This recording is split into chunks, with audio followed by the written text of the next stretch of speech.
Hello student, welcome to my channel education by Rani ma'am. আজকে এসএলএসটির একটি গুরুত্বপূর্ণ টপিক বাস্তিল দুর্গ নিয়ে আলোচনা করা হবে।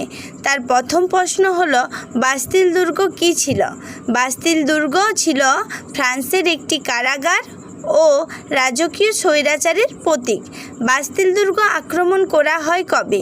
14 জুলাই 1789 সালে। কারা বাস্তিল দুর্গ আক্রমণ করেছিল? প্যারিসের সাধারণ জনগণ। বাস্তিল দুর্গ আক্রমণের প্রধান কারণ কী ছিল? অস্ত্র ও গোলাবারুদ সংগ্রহ এবং রাজতান্ত্রিক অত্যাচারের বিরুদ্ধে প্রতিবাদ।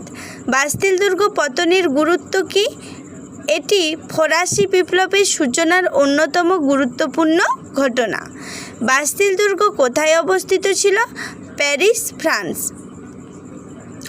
বাস্তিল দুর্গ আক্রমণের সময় বন্দির সংখ্যা কত ছিল? 7 জন। বাস্তিল দুর্গ পতনের পর ফ্রান্সে কী বার্তা ছড়িয়ে পড়ে? জনগণের শক্তির কাছে রাজশক্তি দুর্বল। 14 জুলাই ফ্রান্সে কী হিসেবে পালিত হয়?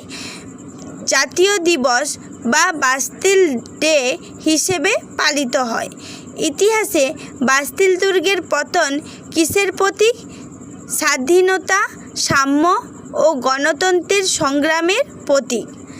আজকে বাস্তিল দুর্গ নিয়ে এই 10টি প্রশ্ন আলোচনা করা হলো।